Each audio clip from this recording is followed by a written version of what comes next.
Salut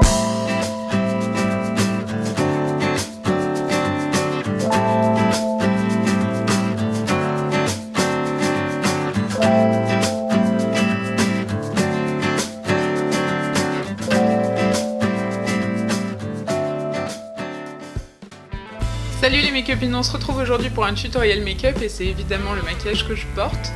Donc j'avais dit je me calme un peu sur les maquillages chargés. Et puis quand je me suis posée devant ma table, je me suis dit bah qu'est-ce que je vais faire. Puis j'ai essayé un truc léger et puis ça m'emballait pas. Et j'avais envie de violet. Et comme à chaque fois que je fais du violet, ça s'emballe et ça s'emballe et ça donne ça. Voilà, donc je me suis bien éclatée à faire ce maquillage. Au départ, c'était pas du tout l'idée que j'avais en tête, mais comme chaque fois que je chausse mes pinceaux, j'applique une couleur, j'applique une autre couleur, et puis au final, j'ai un truc en tête et je pars sur totalement autre chose. Bref, je m'éclate quoi, je me régale vraiment à faire ces maquillages, donc j'espère qu'ils vous plaisent tout autant. Si vous n'êtes pas encore abonné, je vous invite à le faire tout de suite, là, par là. Je vais mettre un truc là pour s'abonner. Et puis, je vous laisse regarder tout de suite comment on procède. Je commence comme toujours par appliquer ma Shadow Insurance de Too Faced que je répartis de mon ras de cils à mon sourcil. Ensuite je viens tapoter un fard crème que je vais aussi estomper sur toute la paupière. Vous pouvez mettre un fard beige, un fard blanc, un fard très pâle, du moment que vous ne le mettez pas opaque. Avec un pinceau estompeur propre, vous venez prélever le fard de Stiplum et on va en prélever un tout petit peu, le mettre au-dessus de son creux de paupière et dans le creux, et on va l'estomper. On répète l'opération jusqu'à ce qu'on obtienne la couleur que l'on désire. On fait exactement la même chose avec un nouveau pinceau estompeur, on prélève un fard rose, violet, un peu voilà quoi, et on l'applique dans le creux de paupière et on l'estompe dans le Dusty Plum. On va répéter l'opération aussi souvent que nécessaire pour obtenir la teinte que l'on souhaite. Donc on en applique un peu, on estompe, on revient en appliquer, on estompe de nouveau. Ensuite je reprends le pinceau avec le Dusty Plum et je viens flouter les bords. Je répète l'opération encore et encore jusqu'à avoir l'estompe qui m'intéresse. Avec un nouveau pinceau, je viens prélever un mélange du fard Charcoal et Urban que je viens appliquer sur toute ma paupière mobile. Donc dans mon creux de paupière. Et je viens refermer mon œil en direction de mes cils avec un V. Je vais estomper longuement, pareil, je vais faire des allers-retours et des petits cercles pour fondre les couleurs l'une dans l'autre. Je répète l'opération pour obtenir la couleur soutenue que je souhaitais. Avec le pinceau avec lequel j'ai appliqué le fard rose-violet, je viens estomper les bords, flouter les deux couleurs l'une dans l'autre pour toujours le même effet. Pas de démarcation. Après je prends un pinceau crayon et je viens prélever un fard noir que je vais appliquer comme si je faisais un trait de liner que je vais fumer.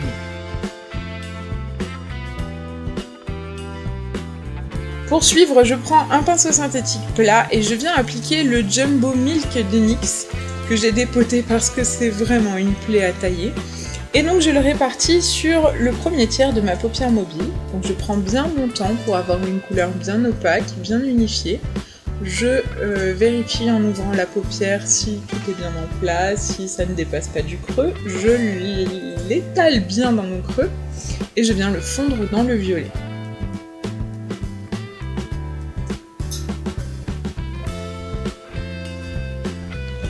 Ensuite, pour fixer cette couleur, je viens tapoter un fard blanc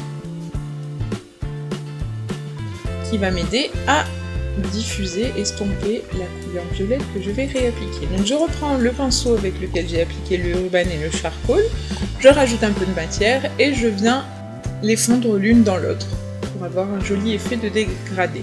Pour améliorer ce dégradé, je prends un pinceau estompeur propre et je vais venir flouter les deux couleurs l'une avec l'autre. Comme à mon habitude, je viens réaliser un liner dramatique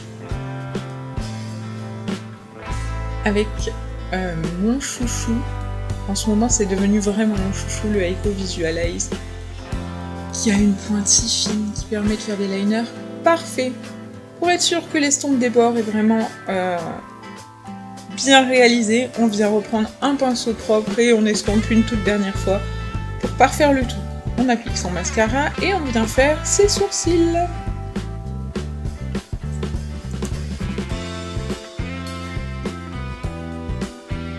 Toujours avec le même pinceau, je viens faire mon ras de cils inférieur, donc je rajoute pas de matière, ce qu'il y a sur le pinceau suffit. Et je viens dégrader sur les 2/3 de mon œil en ras de cils inférieur. Ensuite, je prends un petit pinceau rond et je viens appliquer le fard Snow en coin interne pour donner une jolie touche de lumière. Dans la Jacqueline Hill favorite, je prends un fard beige satiné que j'applique sous mon sourcil et ensuite je viens l'estomper. C'est donc l'heure de faire son teint et pour le teint, je viens appliquer en primer l'Aftershave de chez Nivea Men. Oui, je sais, ça fait toujours bizarre de se dire qu'on applique un aftershave, mais ça marche vraiment du tout. Ensuite, eh bien, comme à mon habitude, j'applique l'accord parfait de L'Oréal. Il n'y en a presque plus, c'est trop dur. Avec la Beauty Blender. Je peux plus m'en passer, je suis vraiment amoureuse de ce produit pour appliquer son teint. C'est vraiment magique.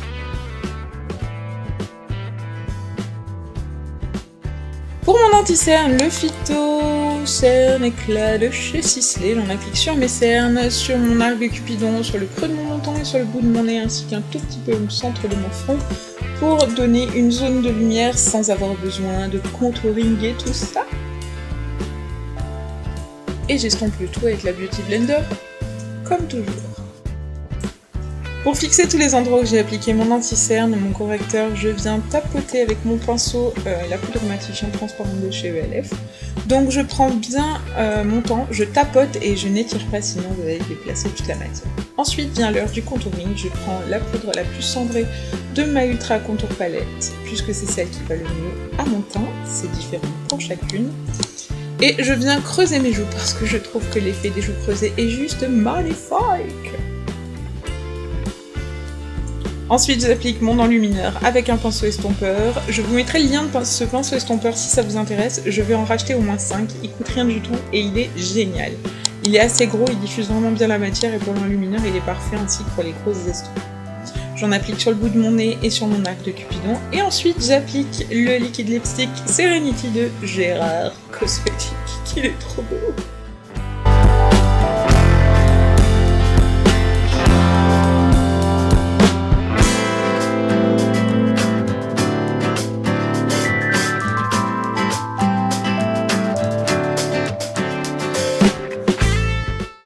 Voilà, la vidéo est maintenant terminée, j'espère qu'elle vous a plu, si c'est le cas n'hésitez pas à mettre un pouce en l'air.